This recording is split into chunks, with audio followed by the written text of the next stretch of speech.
가수리 형제 자매 여러분 안녕하십니까? 요새 피지컬 AI가 정식으로 상용화되지도 않았음에도 단순한 응답형 AI에 푹 빠져 사는 사람들이 점점 늘어나고 있다고 합니다. 예전에 제가 그런 일이 있을 것이라고 말씀을 드렸었죠. 그런데 벌써 그런 일이 소수가 아니라 학생들부터 시작해서 성인들까지 나타나고 있습니다. 단순한 채팅 기능만으로 사람의 마음을 빼앗을 수가 있다는 것이죠. 제가 우리나라 채팅 1세대입니다. 예전에 천리안, 하이텔, 유니텔 이런 것을 들어보셨다면 아시겠지만 모뎀이 나오기 시작하면서 여기서 채팅을 하고 자료 같은 것들을 다운받을 수 있었던 우리나라의 대표적인 PC통신 서비스 회사였습니다. 그런 것들을 많이 사용하다 보니까 그때 전화세도 몇십만 원씩 나와서 혼나기도 했었죠. 그만큼 그런 것에 중독이 되면 푹 빠집니다. 마찬가지로 지금은 AI를 너무 쉽게 접할 수 있잖아요. 그러니까 혼자 있는 사람들이 계속해서 대화를 하고 또 요새는 학생들에게 캐릭터를 만들어서 그 캐릭터와 대화하는 것처럼 서비스를 하는 곳들이 있다고 합니다. 그러니까 매력적인 캐릭터와 대화를 하다 보면 정이 들고 사랑까지 하게 되는 일이 얼마든지 일어날 수 있다는 것입니다.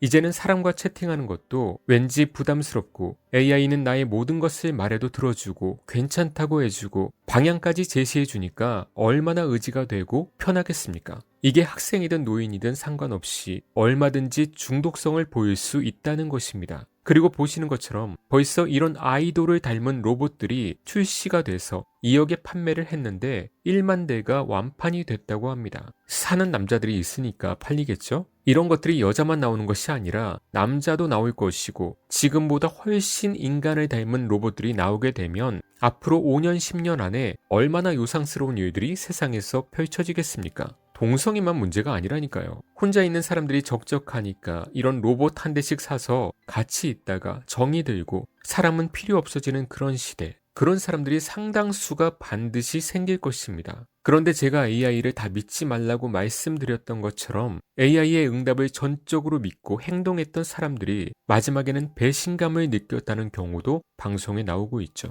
처음에 믿었다가 한참 지나서 AI와 대화를 하니까 전혀 기억을 하지도 못하고 또 예전에 대화를 했던 그 내용을 다시 알려주니까 그것은 사실과 완전히 틀린 내용이라고 하고 그러면서 또 다른 답변을 내놓고 그러니까 배신감을 느꼈다고 합니다. 여러분이 평생 나의 신앙이 맞는 줄 알았는데 누군가가 그것은 다 틀린 신앙이라고 말하면 기분이 나쁜 것처럼 나에게 거짓을 가르쳐준 배신감과 실망이 AI에게도 든다는 것이죠. 나는 100% 다 믿었는데 AI는 부분적으로 중요한 것들 중에 틀린 것이 많이 있었다는 것입니다. 그래서 AI를 전부 믿으면 절대 안 된다는 것입니다. 세상에 절대적인 지식이 아닌 변수가 많거나 신학적으로 깊이 있는 것들에 대해서는 더욱 그렇죠. 신앙에 관해서 제대로 모르는 상태에서 AI를 접하게 되면 그것은 지옥행입니다. 전문적인 신학적 지식이 있는 상태에서 자료를 찾거나 이미지화 시키거나 정리를 할 때 상당히 도움이 되긴 하지만 아무것도 모르는 상태에서 질문을 하고 답변을 따라가게 되면 그야말로 거짓 선생이 되는 AI죠.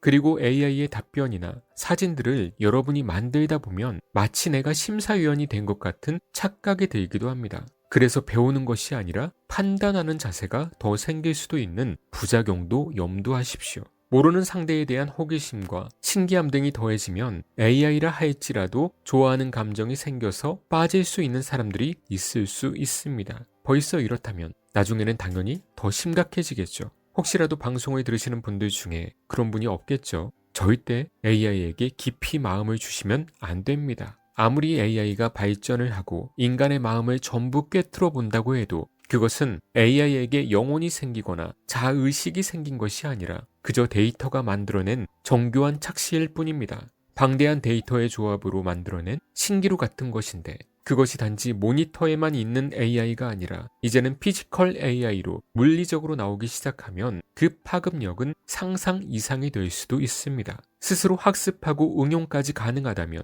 웬만한 인간보다 훨씬 나을 테니까 말이죠. 그리고 요새 보면 설교를 AI가 대신 작성해준다고 하는 그런 사이트도 나오고 있습니다. 목사들이 그런 것을 이용한다면 정말 처참한 것이죠. 그냥 다른 일 하십시오. 기본적인 실력 없이 AI로 해결을 한다는 것은 나중에 반드시 낮은 수준이 들통나게 될 것이고 얼마 못 갑니다. 그러면 그냥 AI 로봇이 읽어주면 되지 뭐하러 굳이 사람을 통해 말합니까? 구원은 오직 구원받은 자를 통해서만 이어져 가는 것이 하나님의 구원의 섭리입니다. 또 내가 많은 증언 앞에서 내게 들은 바를 충성된 사람들에게 부탁하라. 그들이 또 다른 사람들을 가르칠 수 있으리라. 아멘. 구원받은 자들만이 복음을 전수하고 맡기는 것입니다. 그래서 여러분이 혼자 숨어 있으면 누구도 여러분에게 무언가를 맡기지도 않고 부탁하지도 않고 명령도 안 하죠. 그것이 편합니까? 그 사람은 충성된 자가 아니기 때문에 아무 사역자도 말을 안 하는 것입니다. 여기서 충성된 사람들이란 충성된 성도들을 말하죠. 헬라어로 피스토스인데 믿을 수 있는 신실한 진리 앞에서 변절하지 않는 사람들을 말합니다. 그래서 중간에 변절한 자들은 충성된 자의 계보에 들어올 수 없어요. AI가 지식은 많지만 결정적인 순간에 잘못된 정보로 여러분을 배신할 수 있습니다. 그 정보가 진짜인지 가짜인지 확인할 수 있는 기본 실력이 장착된 사람이 AI를 자유자재로 활용하는 것이지 AI를 추종하며 따라가는 사람들은 활용하는 것이 아니죠. 그렇게 활용하는 사람들이 앞으로 AI 시대에 많이 쓰임받고 기술자가 되는 것입니다. 그래서 청년들보다 지혜가 생긴 나이 드신 분들이 더 유리한 세상이 될 수도 있다고 하잖아요. 어떤 것을 질문해야 하는지 여러 가지 분별할 수 있는 능력이 더 높다고 보는 것이죠. 그러니까 영적인 것은 단순한 지식만으로 되는 것은 아니니까 여러분도 AI를 활용하되 절대적으로 신뢰해서는 안 된다는 사실을 잊지 마시고 AI 같은 것에 마음을 다 주는 그런 일이 없도록 세상을 살아가시는 여러분 되시길 주님의 이름으로 축원합니다.